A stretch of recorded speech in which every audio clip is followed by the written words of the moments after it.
আসসালামু আলাইকুম প্রিয় শিক্ষার্থীরা, আশা করি তোমরা আল্লাহর রহমতে অনেক অনেক ভালো আছো। সবার কি অবস্থা একটু বলো, কেমন যাচ্ছে পড়াশোনা? তারপরে সবাই একটু বলো যে সাউন্ড ঠিক আছে কিনা, সাউন্ড শোনা যাচ্ছে কিনা, একটু সবাই একটু বলো সাউন্ড শোনা যাচ্ছে কিনা।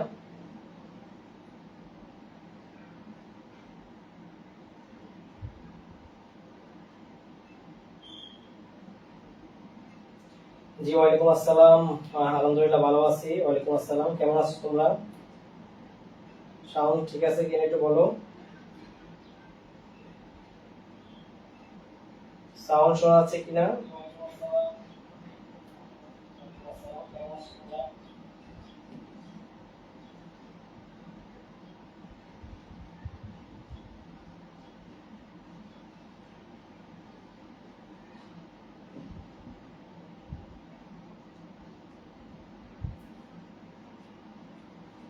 আচ্ছা, জি। আচ্ছা, আমরা শুরু করতেছি আজকে আমরা 3 নম্বর ক্লাসটা। আজকে আমরা আলোচনা করব হচ্ছে স্বল্প মেয়াদী, মধ্যমেয়াদী এবং দীর্ঘমেয়াদী অর্থায়ন নিয়ে আমরা আলোচনা করব। যেটা আপনাদের প্রথম পত্রে আপনারা পড়ে আসছেন হচ্ছে পঞ্চম অধ্যায় আর ষষ্ঠ অধ্যায়। এর মধ্যে পঞ্চম অধ্যায়টা আপনারা পড়েন নাই, কারণ পঞ্চম অধ্যায় আমাদের শর্ট সিলেবাসে ছিল না। এটা ষষ্ঠ অধ্যায় যেটা দীর্ঘমেয়াদী অর্থায়ন, সেটা আপনারা পড়ে আসছেন আর আপনাদের সিলেবাসে ছিল। তো আমি দুইটা কথা বলি, আজকে আমরা দুইটা টপিক আলোচনা করব বা দুইটা অধ্যায় আলোচনা করব। একটা অধ্যায় হচ্ছে আমাদের পঞ্চম অধ্যায়, যে অধ্যায় হচ্ছে আমাদের কি স্বল্প মেয়াদী প্লাস মধ্যমেয়াদী অর্থায়ন। আর ষষ্ঠ অধ্যায়ে আমরা আলোচনা করব হচ্ছে দীর্ঘমেয়াদী অর্থায়ন। ঠিক আছে, দীর্ঘমেয়াদী অর্থায়ন। এই দুইটার মধ্যে পঞ্চম অধ্যায়টা কম ইম্পর্টেন্ট, এখান থেকে কোশ্চেন আসবে না বললেই চলে। তাও আমরা পড়াবো কেন? অ্যাডমিশন, তাই না? অ্যাডমিশনে মাঝে মাঝে চলে আসতে পারে, তবে সম্ভাবনা খুবই কম। তবে আমাদের দীর্ঘমেয়াদী অর্থায়ন থেকে একটা কোশ্চেন আসবে, না শিওর রাখে, একটা আসবে। দীর্ঘমেয়াদী অর্থায়ন থেকে একটা আসবে, এটা শিওর থাকে। ঠিক আছে,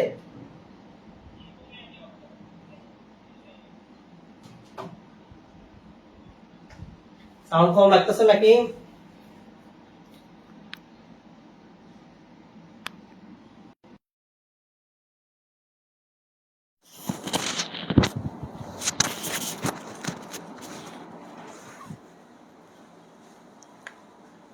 এখন ঠিক আছে কিন্তু বলুন তো, সাউন্ড এখন ঠিক আছে কিনা? সাউন্ড এখন ঠিক আছে কিনা?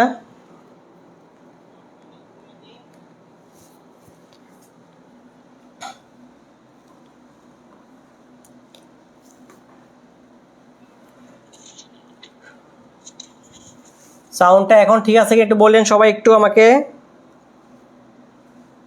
এখন ঠিক আছে কি একটু বলুন তো, সাউন্ড এখন ঠিক আছে কিনা? সাউন্ড এখন ঠিক আছে কিনা? আচ্ছা ঠিক আছে, আসেন এখান থেকে আমাদের প্রথম যেই ইম্পর্টেন্ট ব্যাপারটা, যে অর্থায়নকে আমরা মেয়াদ ভিত্তিতে আমরা 3 ভাগে ভাগ করি। কিসের ভিত্তিতে? আমরা অর্থায়নকে আমরা মেয়াদ ভিত্তিতে 3 ভাগে ভাগ করি। এই 3টা ভাগ আমরা প্রথমে এখানে দেখব। অর্থায়নকে আমরা মেয়াদ ভিত্তিতে 3 ভাগে ভাগ করি। এই 3 ভাগটা হচ্ছে কি আমাদের, একটা হচ্ছে আমাদের স্বল্প মেয়াদী অর্থায়ন, 2 নম্বর হচ্ছে আমাদের মধ্যমেয়াদী অর্থায়ন, আর 3 নম্বর হচ্ছে আমাদের দীর্ঘমেয়াদী অর্থায়ন। মেয়াদ ভিত্তিতে, মেয়াদ মানে কি? মেয়াদ মানে হচ্ছে ভাইয়ারা সময়, কি সময় ভিত্তিতে, সময় মানে আরো সহজ ভাষায় বলতে গেলে বছরের ভিত্তিতে 3 ভাগে ভাগ করা হয়। স্বল্প মেয়াদ বলতে আমরা 0 থেকে 1 বছরের মধ্যে সময়কে আমরা স্বল্প মেয়াদী বলি। মধ্যমেয়াদ বলতে 1 থেকে 5-এর কম সময়কে আমরা মধ্যমেয়াদ বলি।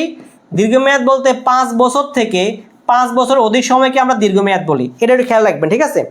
তাহলে মেয়াদ বলতে আমরা মেয়াদের ভিত্তিতে 3 ভাগে ভাগ করছি, স্বল্প, মধ্য, দীর্ঘ। মেয়াদ বলতে আমরা কোনটাকে বুঝি? বছরটা বা সময়টাকে বুঝি। 0 থেকে 1-এর মধ্যে হইলে আমরা স্বল্প মেয়াদ বলি, 1 থেকে 5-এর কম সময় হইলে আমরা মধ্যমেয়াদ বুঝি, 5 বছর থেকে 5-এর অধিক সময় হইলে আমরা দীর্ঘমেয়াদ বুঝি। এই যে এখানে দেখেন, 1 বছর বা তার কম সময়ের জন্য যে অর্থায়ন করা হয় তাকে স্বল্পমেয়াদী অর্থায়ন বলা হয়।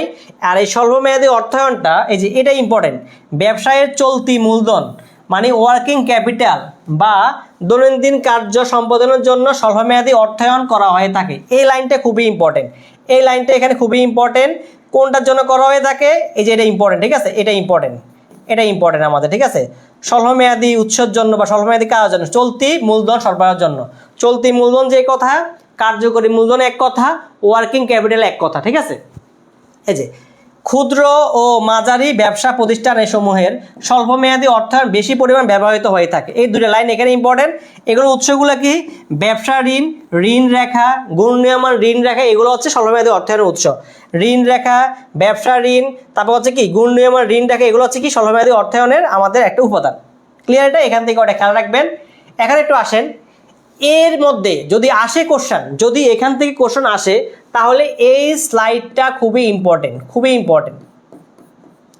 এই স্লাইডটা খুবই ইম্পর্টেন্ট যে স্বল্পমেয়াদী অর্থায়নের উৎস দুইটা। কয়টা উৎস? দুইটা উৎস। সঙ্গে সঙ্গে বলবেন একটু। একটা হচ্ছে কি উৎস? একটা হচ্ছে আমাদের প্রাতিষ্ঠানিক উৎস, একটা হচ্ছে আমাদের অপ্রাতিষ্ঠানিক উৎস। উৎস কয়টা? দুইটা। উৎস কয়টা? দুইটা। একটা হচ্ছে প্রাতিষ্ঠানিক উৎস, একটা হচ্ছে অপ্রাতিষ্ঠানিক উৎস। কোশ্চেন যদি আসে বা এই স্লাইডটা খুবই ইম্পর্টেন্ট, এটা খুবই ইম্পর্টেন্ট স্লাইড, এটা অবশ্যই পড়বেন, অবশ্যই পড়বেন। এখন দেখেন স্বল্পমেয়াদী অর্থায়নের দুই ধরনের উৎস আছে এখানে। কয় ধরনের? দুই ধরনের। একটা হচ্ছে স্বল্পমেয়াদী অর্থায়নের অপ্রাতিষ্ঠানিক উৎস, একটা হচ্ছে প্রাতিষ্ঠানিক উৎস।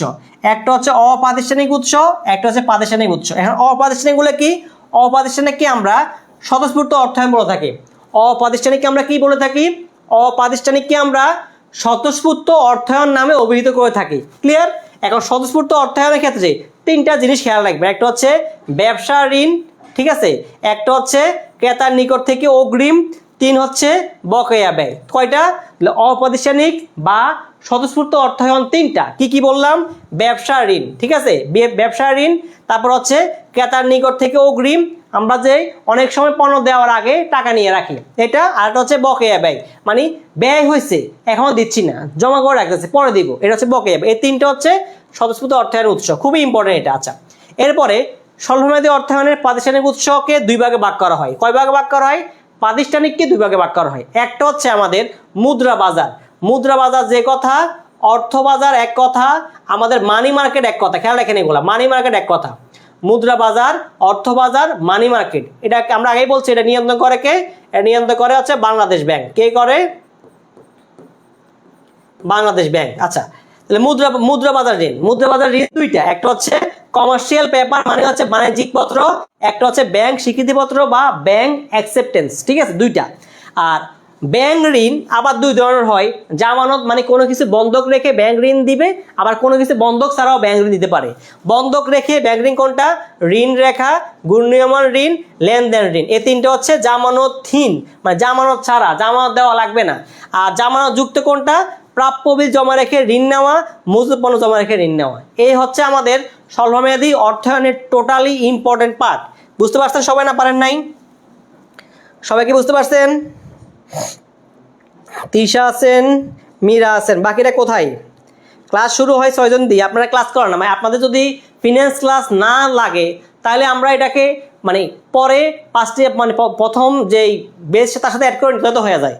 মানে আপনারা ক্লাস করবেন না, কেমন একটা জিনিস, ক্লাস করেন না, ক্লাসে নেই। মানে 3 জন কি ফিনান্স দিবেন? অনেক আছে ফিনান্স, শেষ দিকে নক করবে, স্যার এখন কি করবো, আমি তো পড়ি নাই স্যার। এই বছর যে সেম জিনিসটা হয়েছে, এই বছর সেম জিনিস, রাজশাহী পরীক্ষার আগে স্যার আমি তো এখন কী করবো স্যার, 10 দিনে শেষ করবো কীভাবে? 10 দিনে শেষ করে কোনো কিছু আছে? শর্টকাটে কখনোই আপনার সফলতা আসবে না, শর্টকাটে সফলতা আসবে না। আপনার বেসিক বুঝে বুঝেই আগানো লাগবে। বুঝতে পারছেন না? পারেন না? বেসিক বুঝে বুঝে আগানো লাগবে। আপনাদের শর্টকাট মনে রাখেন, এই যে অনেকে এখন ক্লাসে সিরিয়াস না, সেকেন্ড টাইম দিবেন, প্রায় 450 কাছাকাছি স্টুডেন্ট আমাদের আছে এখন, ঠিক আছে, কিন্তু ক্লাস করে কয়জন? অ্যাকাউন্টিং ক্লাস দেখে 60 জন করে, 50 জন করে, কিন্তু আপনি সিরিয়াস দেখেই তো আপনার নামছেন সেকেন্ড টাইমে, তাই না? কিন্তু এখন করতেছেন না, ঘুরতেছেন ফিরতেছেন, মানে আপনি মনে হয়েছে করতেছে। আমি আগেই বলছিলাম ভাই, সেকেন্ড টাইম এত সহজ না। আপনি আপনার কনসিস্টেন্সি ধরে রাখা লাগবে। আপনি মনে করতেছেন 5 টাইমের সাথে দিব, আমি তো অনেক কিছু জানি। 5 টাইম আপনারা যখন ছিলেন খুব সিরিয়াসলি পড়াশোনা করছেন, যারা আসবে এখন তারাও সিরিয়াসলি পড়াশোনা করবে, তারা 10, 12, 14 ঘন্টা 15 ঘন্টা পড়াশোনা করবে। বুঝতে পারছেন? তারা এখন এই যে বোর্ড পরীক্ষা দিবে, এখন পড়াশোনার মধ্যে আছে, প্রচুর পরিশ্রম করতে আছে, ওইখানে আসে পরিশ্রম করবে। তার সাথে আপনি টিকতে হলে আপনি এখানে তার থেকে দ্বিগুণ পড়তে দেওয়া লাগবে। মাথায় রাখেন কথাগুলো। শুধু ক্লাস মানে আপনি করবেন, কোচিংয়ে ভর্তি হয়েছেন, করবেন, ফর্ম তুলতেছেন, করবেন, পরীক্ষা দিচ্ছেন, এরপরে বলবেন যে আমার কপাল খারাপ, 5 টাইমও ভালো কিছু হয় নাই, সেকেন্ড টাইম আমি ওয়েটিং ছিলাম। ভাই, কপাল আপনার না, আপনি পরিশ্রম করতেছেন না। আপনাদের এই যে ক্লাস দেখে বোঝা যাচ্ছে যে আপনাদের অবস্থা, মানে ক্লাসে সবসময় ভালো মুড নিয়ে আসে যে ক্লাসটা করবো, আপনাদের সর্বোচ্চ ইফোর্ট দিব।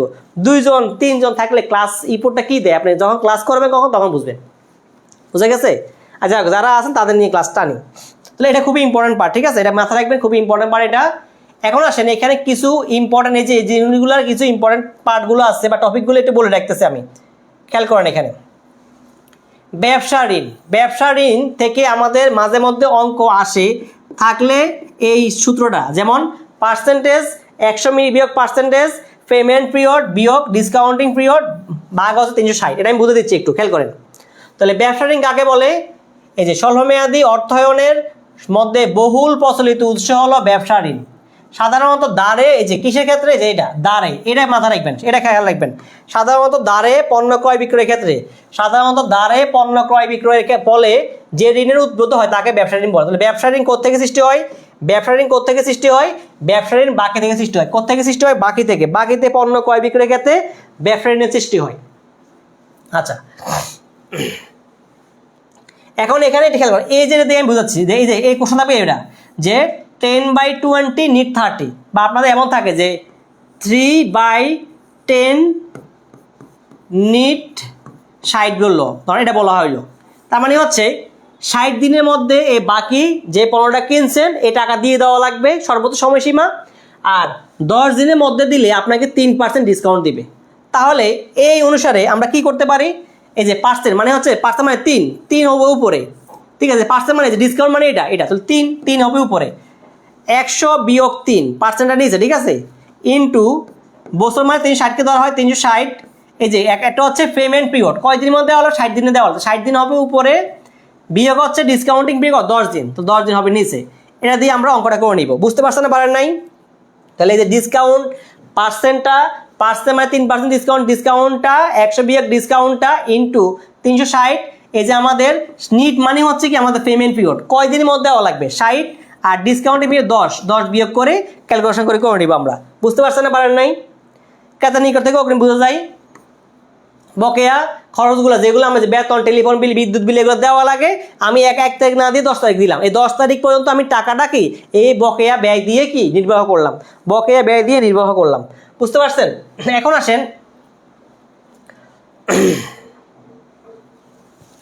এখানে এসে জামানত বিহীন স্বল্পমেয়াদী ঋণ, ব্যাংক ঋণগুলো একটু খেয়াল রাখবেন। স্থির ঋণের হার, ভাসমান ঋণের হার, ঠিক আছে, ঋণ রেখা, ঘূর্ণায়মান ঋণ, ঠিক আছে। এর মধ্যে ঘূর্ণায়মান ঋণটা খুবই ইম্পর্টেন্ট, এর মধ্যে ঘূর্ণায়মান ঋণ খুবই ইম্পর্টেন্ট, শুধু একটু বুঝলে হবে। এই যে ঋণ রেখা, ঘূর্ণায়মান ঋণ, এই দুইটা বুঝতে পারলে আমাদের হয়ে যাবে, ঠিক আছে। দেখেন এই দুইটার পরে ভিন্ন করে আমরা পার্থক্য দেওয়া আছে, খেয়াল করেন এখানে, এই যে এটা পার্থক্যটা বুঝলে হবে। দেখেন আগে সংখ্যাটা বুঝে পরে পার্থক্য বোঝাচ্ছি। দেখেন একটু, ঋণ রেখা কাকে বলে? ঋণ রেখা হলো একটি অনানুষ্ঠানিক ঋণ চুক্তি যেখানে একটি ব্যাংক তার গ্রাহককে স্বল্পকালীন ঋণ এর নির্দিষ্ট সময়ের জন্য প্রদান করতে সম্মত হয়। এটি একটি আনুষ্ঠানিক ঋণের চুক্তি। একটু খেয়াল রাখে যে বক্স করছি বা মার্ক করছি, এই বক্স বা মার্কটা খেয়াল রাখলে হবে। সেকেন্ড হচ্ছে ঘূর্ণায়মান ঋণ, এই যে একটি হচ্ছে এটা হচ্ছে কি আনুষ্ঠানিক, তাহলে ঋণ রেখা হচ্ছে আনুষ্ঠানিক, ঘূর্ণায়মান ঋণ হচ্ছে কি আনুষ্ঠানিক, ঠিক আছে। ব্যাংক তার গ্রাহককে সর্বোচ্চ পরিমাণ ঋণ মঞ্জুর করে থাকে, গ্রাহক একাধিক সময় এই ঋণ উত্তোলন করতে পারে। ঋণে যতটুকু উত্তোলন করবে তার জন্য একটা কি ফি দেওয়া। দেখেন একটু বুঝেন এখানে, ঘূর্ণায়মান ঋণ ধরেন আপনি 1 লক্ষ টাকা ঋণের কথা বললেন, এখন আপনি ধরেন উত্তোলন করছেন 50,000 টাকা, তাহলে 50,000 টাকার উপরে 50,000 টাকা সুদ দেওয়া লাগবে, বাকি যে 50,000 টাকা উত্তোলন করেন না তার উপরে কি দেওয়া লাগবে? এই যে একটি প্রতিজ্ঞা ফি দেওয়া লাগবে। কারণ আপনি বলছেন 1 লক্ষ টাকা নেবেন, ব্যাংক আপনার জন্য 1 লক্ষ টাকা ভিন্ন করে সরা রাখছে, বা ব্যাংক আপনি 1 লক্ষ টাকা দেওয়ার জন্য সে কি প্ল্যানিং করছে, আপনার নেন নাই, না নেওয়ার কারণে আপনার সুদ দিবেন না, কিন্তু ওই যে নিবেন বলছেন কিন্তু নেন নাই তার জন্য একটা প্রতিজ্ঞা ফি, অল্প পরিমাণে কি একটা অ্যামাউন্ট কি ফি দেওয়া লাগে, এটাকে বলা হয় কমিটমেন্ট ফি বা প্রতিজ্ঞা ফি দেওয়া লাগবে। বুঝতে পারছেন না? পারেন নাই? এই দুটো এখানে ইম্পর্টেন্ট। এখন এই দুটো ইম্পর্টেন্ট জন্য আমরা এখানে আবার কি করছি, এই ঋণ রেখা এবং ঘূর্ণায়মান ঋণের পার্থক্য নিয়ে আসছি। কি নিয়ে আসছি? পার্থক্য, যেন এটা বুঝতে পারেন। যেমন দেখেন উত্তোলন, ঋণ রেখায় মঞ্জুরিকৃত একবার উত্তোলন করে ফেললে পুনরায় টাকা জমা দিয়ে ওই হিসাবে ব্যবহারযোগ্য করা যায় না। আপনি একবার উত্তোলন করবার আছে শেষ, একবারে শেষ। কিন্তু ঘূর্ণায়মান ঋণ রেখায় বারবার অর্থ উত্তোলন জমা দেওয়া যায়, অর্থাৎ একবার সম্পূর্ণ অর্থ উত্তোলন করলে পুনরায় টাকা জমা দিলে আবার উত্তোলন করা যাবে। আপনি কন্ডিশন টাকা দিলে আবার সেম কন্ডিশন আসবে। আপনি টাকা পুরো টাকা ঋণ নিছেন, পুরো টাকা দিয়ে দিয়েছেন, আবার পরবর্তীতে ঋণ পাবেন, বারবার হবে। কিন্তু এখানে একবার নেওয়ার পরে আর ঋণ পাবেন না। এরপর আসেন প্রতিশ্রুতি ফি। অব্যবহৃত বা অতুলনীয় ঋণের উপরে কোনো ফি দিতে হয় না, কোন জায়গায় ঋণ এখন দিতে হয় না, কিন্তু ঘূর্ণায়মান ঋণের ক্ষেত্রে কি হয় আমাদের পরিস্থিতি দিতে হয়, এর পরিমাণ সর্বোচ্চ 5%, 5% বা 5% সুদের থেকে কম বা সর্বোচ্চ 5% পর্যন্ত কি প্রতিজ্ঞা ফি নিতে পারে আপনার কাছ থেকে। ঋণের ব্যয়, ঘূর্ণায়মান ঋণের চেয়ে ব্যয় কম, এখানে ব্যয় একটু বেশি, কারণ এখানে হচ্ছে প্রতিজ্ঞা ফির খরচটাও আছে, প্রতিজ্ঞা ফির খরচটাও আছে, এই জন্য ব্যয় বেশি। মেয়াদ, দেখেন ঋণ রেখায় স্বল্পমেয়াদী অর্থায়নের জন্য ইম্পর্টেন্ট, আর এখানে কি ঘূর্ণায়মান ঋণের মধ্যে কি মধ্যমেয়াদী ঋণের বৈশিষ্ট্য বিদ্যমান, ঠিক আছে, মধ্যমেয়াদী, স্বল্পমেয়াদী মধ্যমেয়াদী খেয়াল রাখবেন। আচ্ছা, এখন আসেন মধ্যমেয়াদী অর্থায়নের ক্ষেত্রে খুব বেশি কিছু আসে না এখানে, জাস্ট একটু খেয়াল রাখবেন। মধ্যমেয়াদী অর্থায়ন বলতে 1 থেকে 1-এর অধিক কিন্তু 5, 7, 10-এর কম। সাধারণত আমরা এটাকে 5-এর কম বুঝি, কিছু কিছু লেখক 7, 10 পর্যন্ত গেছে, কিন্তু আপনি পরীক্ষায় আসলে 1-এর অধিক থেকে 5-এর কমকেই বুঝবেন, 1-এর অধিক থেকে 5-এর কমকেই বুঝবেন, ঠিক আছে। এটাকে মধ্যমেয়াদী অর্থায়ন বলা হয়। এই লাইন দুটো ইম্পর্টেন্ট, দেখেন এই শেষের যে 3টা লাইন ইম্পর্টেন্ট, এগুলো আমি একটু মার্ক করে পড়বেন, কারণ এগুলো 3টা অধ্যায়ে আছে, এই 3টা লাইন। কোনো তহবিলের মেয়াদ যত বাড়তে থাকবে তার সুদের হার বা খরচ তত বাড়তে থাকবে। তার মানে স্বল্প থেকে মধ্য কি হবে, বেশি হবে, মধ্য থেকে দীর্ঘ সুদের হার বেশি হবে। এই দেখেন মধ্যমেয়াদী তহবিলের খরচ বা সুদের হার স্বল্পমেয়াদী তহবিলের খরচ থেকে বেশি হবে, আবার দীর্ঘমেয়াদী তহবিলের সুদের হার মধ্যমেয়াদী তহবিল থেকে কি বেশি হবে। এই যে এই দুইটা লাইন, এটারই মূল কথা, বুঝতে পারছেন না পারেন নাই? তবে স্বল্পমেয়াদী খরচ বা সুদের হার কম, মধ্যমেয়াদী আরেকটু বেশি, দীর্ঘমেয়াদী আরেকটু বেশি, এটাই বলা হয়েছে। এই লাইনটা খেয়াল রাখবেন, এই লাইনটা খেয়াল রাখবেন। মধ্যমেয়াদী অর্থায়নের উৎসগুলো, এগুলো জাস্ট রিডিং পড়ে, এগুলো আপনারা জানেন, জাস্ট রিডিং পড়ুন। কোথা থেকে নিতে পারেন আপনি? বাণিজ্যিক ব্যাংকগুলো থেকে আমরা ঋণ নিতে পারেন 1 থেকে 5 বছরের জন্য। বিশেষায়িত আর্থিক প্রতিষ্ঠান, লঙ্কা বাংলা ফাইন্যান্স, এই ফাইন্যান্স, ওই ফাইন্যান্স, আইডিএলসি, এগুলো থেকে নিতে পারেন। বেসরকারি প্রতিষ্ঠান থেকে নিতে পারেন, বিমা কোম্পানি থেকে নিতে পারেন, উন্নয়ন ব্যাংক থেকে নিতে পারেন। ইজারা প্রতিষ্ঠান, ইজারা মানে হচ্ছে কোনটা, যেসব প্রতিষ্ঠানগুলো স্থায়ী সম্পদগুলো বা স্থায়ী সম্পত্তি সমূহ ভাড়া দেয়, কি দেয়, ভাড়া দেয়, বিক্রয় না করে ভাড়া দেয়, ঠিক আছে, ইজারা প্রতিষ্ঠান বলা হয়। যন্ত্রপাতি সরবরাহকারী, তাদের থেকে আপনি কি মধ্যমেয়াদী অর্থায়ন করতে পারেন। এখন আসেন চলতি সম্পদ ব্যবস্থাপনা, এটাকে বলা হয় CAM, কারেন্ট অ্যাসেট ম্যানেজমেন্ট বলা হয়। আচ্ছা, চলতি সম্পদ ব্যবস্থা আগে বলা হয়, এই যে এখানে জাস্ট চলতি সম্পদ কি আপনার অ্যাকাউন্টিং বেসিক, এটা দিলে হয়ে যাবে। কোম্পানির নগদ টাকা, মজুদ পণ্য, প্রাপ্য বিল ব্যবস্থাপনাকে বলা হয় চলতি সম্পদ ব্যবস্থাপনা, ঠিক আছে, জানেন আপনারা। এখানে আবার পড়লেন, প্রয়োজনের তুলনায় অতিরিক্ত মজুদ পণ্য রাখলে অধিক পরিমাণ নগদ অর্থ আবার চলতি সম্পদে আটকে থাকে, প্রতিষ্ঠানে আয় বাধাগ্রস্ত হয়। তাহলে এখানে দেখেন এই লাইনটা খেয়াল রাখবেন, এটা আসে, যে পরিমাণ মজুদ পণ্য সংরক্ষণ করলে মোট মজুদ ব্যয় সবচেয়ে কম হয় এবং উৎপাদন অব্যাহত থাকে তাকে কাম্য মজুদ পণ্য বলা হয়। তার মানে এমন একটা মজুদ রাখবেন আপনি যে পরিমাণ যতটুকু কম রাখলে, কারণ মজুদ পণ্য কম রাখতে পারলে আমার খরচ কমবে, কারণ কেন, গুদাম ভাড়া দেওয়া লাগবে, গুদাম খরচ হবে, তাই না। যেটুকু কম রাখার পরে আমার উৎপাদন কন্টিনিউ হবে, বন্ধ হয়ে যাবে না। আবার এত কম রাখছেন উৎপাদন বন্ধ হয়ে গেছে, তা হবে না। তার মানে সংরক্ষণ করলে মোট মজুদ ব্যয় সবচেয়ে কম হবে এবং উৎপাদন অব্যাহত থাকবে, তাকে আমরা কি বলি, কাম্য মজুদ। কি বলা হয়, কাম্য মজুদ পণ্য বলা হয়। কি বলে এটাকে বলা হয় কাম্য মজুদ পণ্য বলা হয়। এখন খেয়াল করেন, এখানে ফরমায়েশ ব্যয়, এটাকে বলা অর্ডার কস্ট। কি বলা হয়, এটাকে অর্ডার কস্ট বলা হয়। ফরমায়েশ ব্যয় বা কি বলা হয়, এটাকে অর্ডার কস্ট বলা হয়, ঠিক আছে। ফরমায়েশ মানে অর্ডার, ফরমায়েশ মানে অর্ডার, ঠিক আছে। এই যে পণ্যের ক্রয় বাবদ ব্যয়কে বলা হয় ফরমায়েশ ব্যয়, এই সংখ্যাটা পড়লে হয়ে যাবে, ঠিক আছে। পণ্যের ক্রয় বাবদ যে ব্যয়টা হয় তাকে আমরা কি বলি, ফরমায়েশ ব্যয় বলা হয়।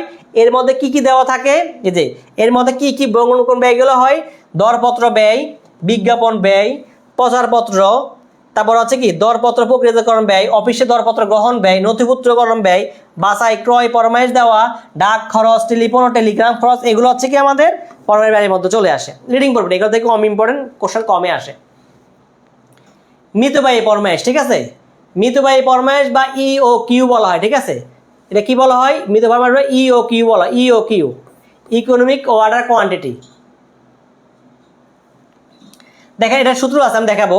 মিতব্যয়ী ফরমায়েশ পরিমাণ, ইকোনমিক অর্ডার কোয়ান্টিটি হচ্ছে ফরমায়েশের কাঙ্ক্ষিত পরিমাণ যেখানে পণ্যের বহন ও ফরমায়েশ ব্যয় সর্বনিম্ন। জাস্ট এই দুটো খেয়াল রাখবেন।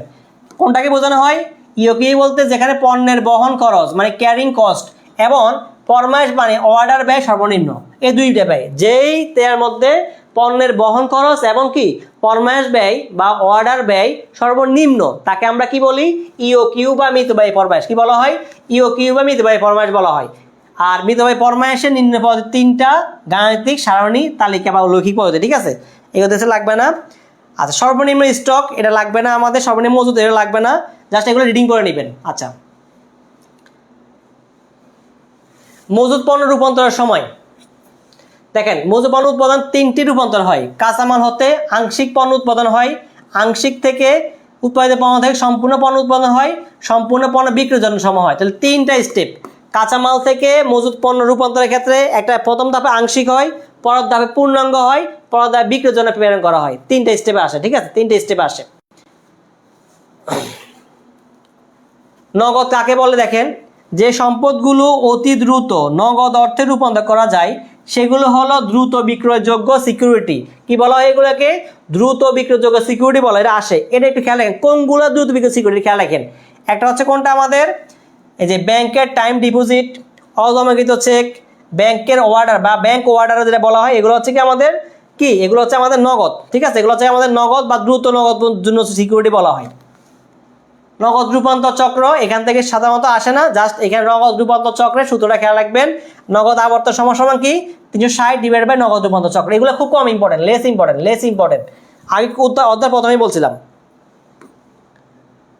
আচ্ছা, এগুলো একটু লাস্ট রিডিং করবেন, এগুলো লাগবে না। ঋণ নীতি,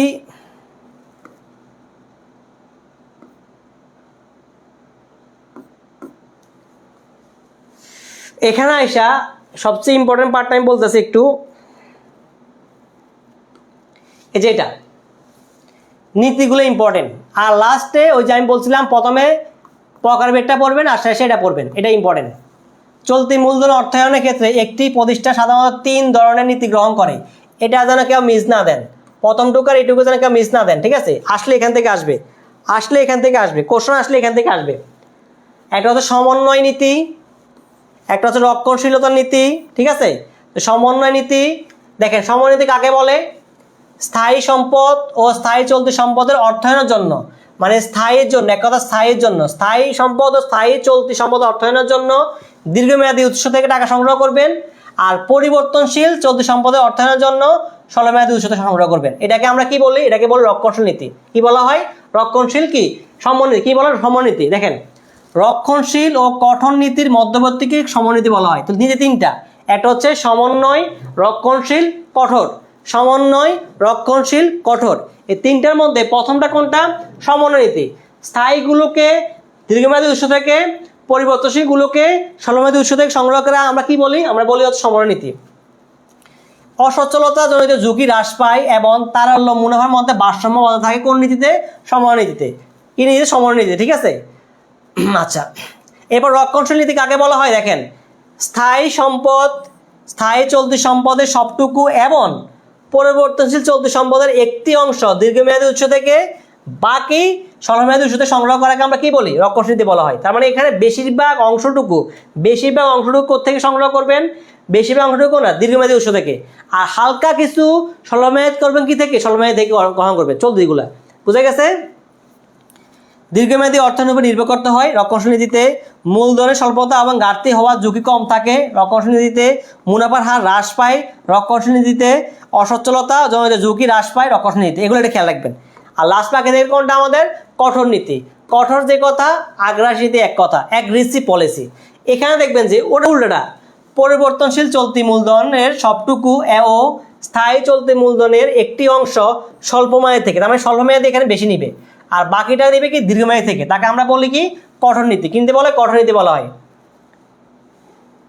যে সকল প্রতিষ্ঠান ঝুঁকি বেশি নিতে চায় এবং মুনাফা বেশি করতে চায়, তারা এই কঠোর নীতি বা অ্যাগ্রেসিভ নীতি বা আগ্রাসী নীতি কি প্রয়োগ করে, ঠিক আছে। স্বল্পমেয়াদী অর্থায়নের উপর বেশি নির্ভর দেয় কোনটা? কঠোর নীতি। অর্থায়ন খরচ হ্রাস পায় এবং মুনাফা বৃদ্ধি পায় কঠোর নীতিতে, তারল্য ঝুঁকি বৃদ্ধি পায় কঠোর নীতিতে। তো কঠোরের বিপরীত হচ্ছে রক্ষণশীল, কঠোরের বিপরীত রক্ষণশীল, আর কঠোর আর রক্ষণশীলের সমন্বয় হলে কি? সমন্বয় নীতি। বুঝা গেছে? এই হচ্ছে এই অধ্যায়টা।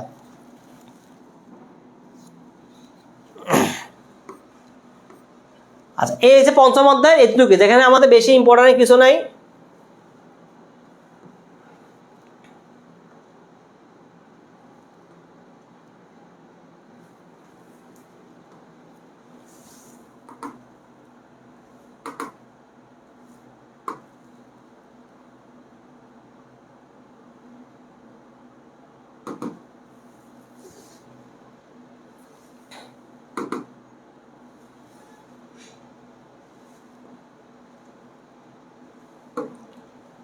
আচ্ছা এখন আসেন ষষ্ঠ অধ্যায়, এখান থেকে একটা কোশ্চেন আসবে। এখন যেটা করেছি আমরা ষষ্ঠ অধ্যায় দীর্ঘমেয়াদী অর্থায়ন, এখান থেকে আপনার এমসিকিউ একটা থাকবে, এমসিকিউ থাকবে, শিওর থাকবে, এখান থেকে থাকবেই। আগের থেকে আসবে কি আসবে না শিওর না হইলেও এখান থেকে শিওর একটা কোশ্চেন থাকবে, এখান থেকে শিওর একটা কোশ্চেন থাকবে, ঠিক আছে।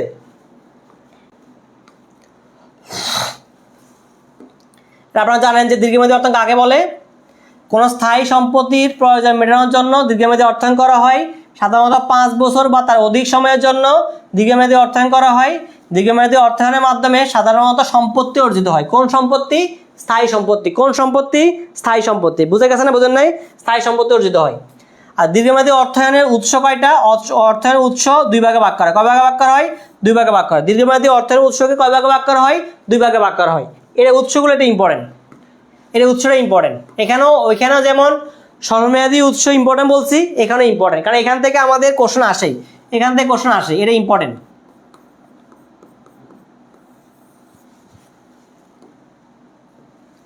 দেখেন একটা হচ্ছে অভ্যন্তরীণ উৎস, দীর্ঘমেয়াদী অর্থায়নের অভ্যন্তরীণ উৎস, আরেকটা হচ্ছে দীর্ঘমেয়াদী অর্থায়নের বাহ্যিক উৎস। কি উৎস? বাহ্যিক উৎস। একটা হচ্ছে আমাদের অভ্যন্তরীণ উৎস, 2 হচ্ছে আমাদের বাহ্যিক উৎস। কি উৎস? বাহ্যিক উৎস, ঠিক আছে। 2 হচ্ছে বাহ্যিক উৎস। অভ্যন্তরীণ এই 5টা যেন মুখস্থ থাকে, এই 5টা পারলে বাকি সব বাহ্যিকে দিয়ে দিবেন। 5টাকে কি? মালিক বা উদ্যোক্তাদের মূলধন। মালিক বা উদ্যোক্তা, এখানে মালিক বা উদ্যোক্তা বলতে এক মালিকানা এবং অংশীদারি ব্যবসায়ী মালিকদের বোঝানো হয়েছে, কোম্পানি বোঝানো হয়নি। কোম্পানি দেখেন যে কোম্পানির সাধারণ শেয়ার, এটা হচ্ছে বাহ্যিকের অপ্রাতিষ্ঠানিকের কি ইকুইটির মধ্যে পড়বে, বাহ্যিকের অপ্রাতিষ্ঠানিকের মধ্যে ইকুইটির মধ্যে পড়বে। তাহলে মালিক বা উদ্যোক্তার মূলধন মানে হচ্ছে এক মালিকানা এবং অংশীদারি ব্যবসায়ের কি মূলধনটাকে বোঝানো হয়, এটা হচ্ছে কি অভ্যন্তরীণ, এটা হচ্ছে কি অভ্যন্তরীণ। 2 হচ্ছে সংরক্ষিত মুনাফা, যে মুনাফাগুলো আমরা শেয়ার হোল্ডারদের মাঝে বন্টন না করে বা মালিকদের মাঝে বন্টন না করে জমা করে রাখে, সঞ্চয় করে রাখে বা আবন্টন না করি বা আবন্টন করে রাখে, তাকে আমরা কি বলি? সংরক্ষিত মুনাফা বলি। এই সংরক্ষিত মুনাফা হচ্ছে কি আমাদের অব্যাহত উৎস। এখান থেকে কোশ্চেন অনেকবার আসছে যে কোনটি অব্যাহত উৎস? সংরক্ষিত মুনাফা। সংরক্ষিত মুনাফা ইংলিশে কি বলা হয়? রিটেনড আর্নিংস। কি বলা হয়? রিটেনড আর্নিংস বলা হয়। সংরক্ষিত মুনাফা ইংলিশে কি বলা হয়? রিটেনড আর্নিংস বলা হয়। তারটা হচ্ছে সঞ্চিত তহবিল, যে কোনো তহবিল, সঞ্চিত তহবিল, অবশিষ্ট তহবিল, সম্পদ বিক্রয়, সবগুলো হচ্ছে আমাদের অভ্যন্তরীণ উৎস। তাহলে দীর্ঘমেয়াদী অর্থায়নের উৎস 2টা, একটা হচ্ছে অভ্যন্তরীণ, অভ্যন্তরীণের মধ্যে 5টা পয়েন্ট আছে: মালিক বা উদ্যোক্তার মূলধন, সংরক্ষিত তহবিল বা সংরক্ষিত মুনাফা, এটাকে আমরা বলি রিটেন আর্নিংস, সঞ্চিত তহবিল, অবশিষ্ট তহবিল, সম্পদ বিক্রয়। এই 5টা হচ্ছে আমাদের কি অভ্যন্তরীণ, 5টা হচ্ছে কি আমাদের অভ্যন্তরীণ। বুঝতে পারছেন? এরপরে বাহ্যিক উৎসকে আবার 2 ভাগে ভাগ করা হয়, একটা হচ্ছে প্রাতিষ্ঠানিক উৎস, একটা হচ্ছে অপ্রাতিষ্ঠানিক উৎস। বাহ্যিক ভাবে ভাগ করা, 2 ভাগে ভাগ করা, একটা হচ্ছে কি প্রাতিষ্ঠানিক উৎস, একটা হচ্ছে অপ্রাতিষ্ঠানিক উৎস। প্রাতিষ্ঠান মানে হচ্ছে যে কোনো প্রতিষ্ঠান থেকে নেওয়া, যেমন বাণিজ্যিক ব্যাংক, বীমা কোম্পানি, বিনিয়োগ ব্যাংক, ইজারা প্রতিষ্ঠান, বিশেষায়িত আর্থিক প্রতিষ্ঠান, মানে মধ্যমেয়াদী যেগুলো আছে প্রাতিষ্ঠানিক, এগুলো এখানে আছে, ঠিক আছে। এই 5টা হচ্ছে কি আমাদের প্রাতিষ্ঠানিক উৎস। আর কিছু থাকতে পারে, সমস্যা নাই, এগুলো বেশি আসে। আর অপ্রাতিষ্ঠানিকগুলো বেশি আসবে।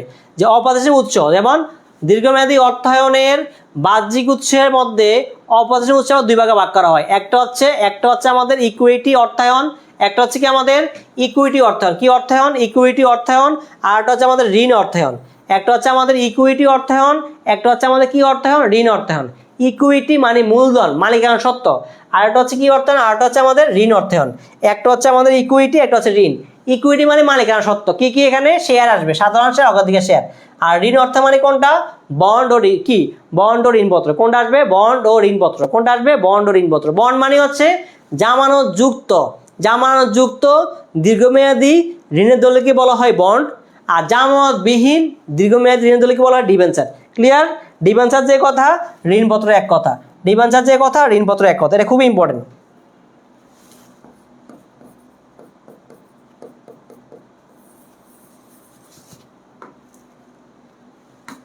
আচ্ছা, এরপর আসেন শেয়ার ও স্টক। ঠিক আছে, শেয়ার ও স্টক। শেয়ার কাকে বলে? যৌথ মূলধনী কোম্পানির মূলধনের ক্ষুদ্র ক্ষুদ্র অংশকে বলা হয় শেয়ার। আর আমাদের এই বাংলাদেশ ছাড়া অন্যান্য দেশগুলোতে শেয়ার স্টককে একই অর্থে প্রকাশ করে।